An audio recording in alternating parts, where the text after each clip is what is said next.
So we are reading from, thank God he's gone, The Smart Woman's Guide to Getting Back Your Personal Power, Reclaim Your Confidence. It's a personal empowerment book for women. It's not about the men, no bagging, no bashing, no bitterness, no nothing. It's about personal empowerment for women.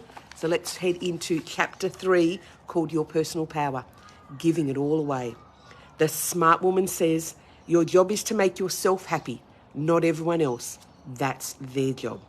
For some people, when they hear the phrase personal power, they think about the power woman they know, like Xena Warrior Princess or Wonder Woman. Powerful women kicking the butt of anyone who's doing wrong or anyone who gets in their way. For others, it's a hippie sitting cross-legged on the grass within a circle of crystals, meditating to the full moon and embodying the laws of the universe. For you, it might be somewhere else in between, and I think all of these are really quite correct. When I think of my own personal power, I'm not thinking of some power woman with physical strength kicking butt or the grounded hippie who is at one with the universal laws. For me, I recognize it as an inner wisdom that I have, and an inner knowing of my ability to show up in any situation and to just figure it all out. It helps me to take steps towards what I want for my life because, turning the page, it supports my feelings of confidence. It helps to give me a sense of purpose and to live my life with intention rather than the old feeling that I used to have of just drifting along without a rudder. So why in this book am I talking about getting my personal power back when it's an inner knowing? When I first opened my coaching practice more than a decade ago, must be nearly 15 years ago, I noticed a trend in women who would come to see me. It seemed like in every broken relationship that they had been in, they had left a little bit of their self-respect and a little bit of their self-esteem and some of their confidence behind. They had tried so hard to make things work. They were not women who would walk away without a fight, or at least trying everything they could to make it work before they finally called it a day. Sometimes they wouldn't call it a day. They would try and try and try until the other person finally called an end to the relationship. This is still a trend I see with women today. Each time we enter into a new relationship, we have great expectations and great intentions. We try hard to make it work, and despite all our hard work, this one fails. So we repeat the pattern again, and then the next one fails. And again, we date someone else, and that one fails.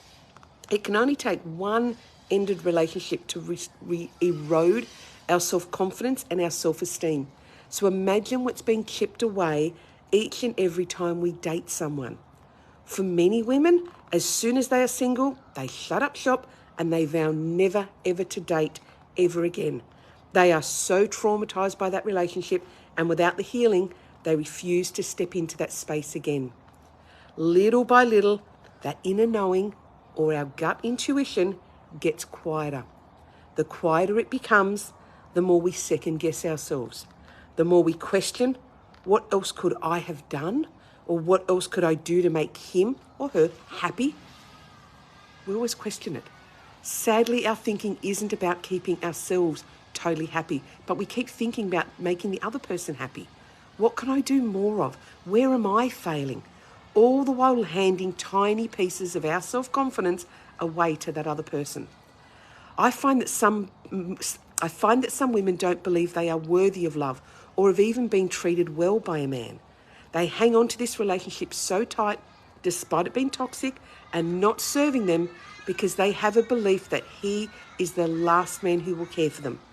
I had the same beliefs too for many years, but I now know this just isn't true.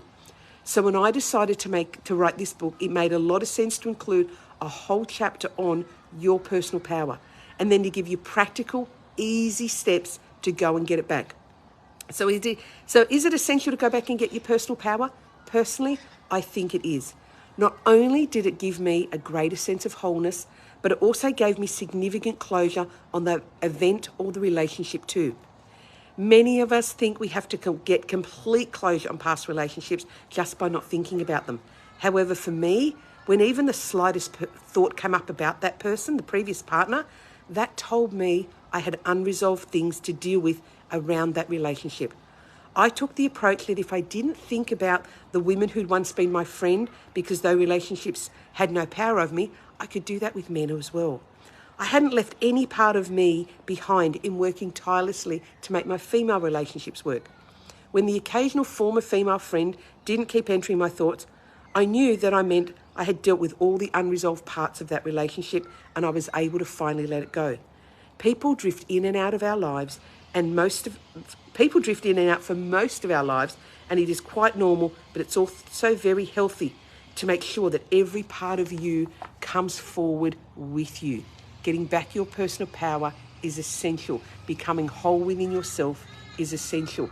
Healing the parts of you from a broken relationship, ended relationship, whether it's your intimate one, with friends, with family, whoever, getting the parts of you that are whole to release the bitterness and the anger and the upset is absolutely so essential. Thank God He's Gone, Smart Woman's Guide to Getting Back Your Personal Power, available on Amazon. It is a best-selling book, very proud, on Amazon and on Audible.